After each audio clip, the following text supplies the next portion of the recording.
Welcome to our channel. Today we how to configure Square Online for dropshipping product listings. Easy tutorial step by step clearly.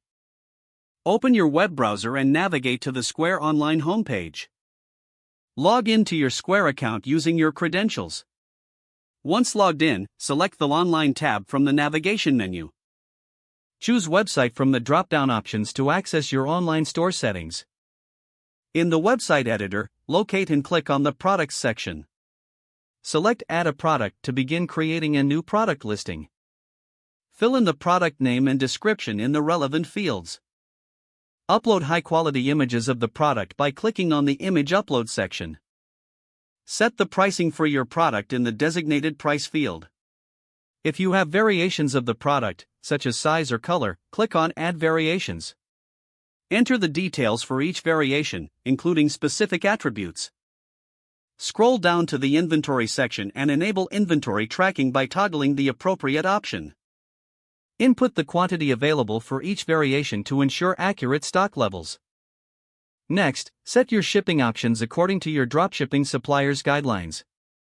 Fill in the weight and dimensions of the product for shipping calculations. Once all details are entered, review your product listing for accuracy. Click on the Save button to save your product listing to the store. Repeat this process for any additional products you wish to add. Once all products are added, navigate back to the Products section to manage and organize your catalog. Check your product listings to ensure they display correctly on the preview of your website. Finally, when you're satisfied with your product configuration, click on the Publish button to make your product listings live on your Square Online store. If the page does not load, refresh the browser or try again in a private or incognito window. Make sure you are using the correct email address, then retype it carefully to avoid small typos.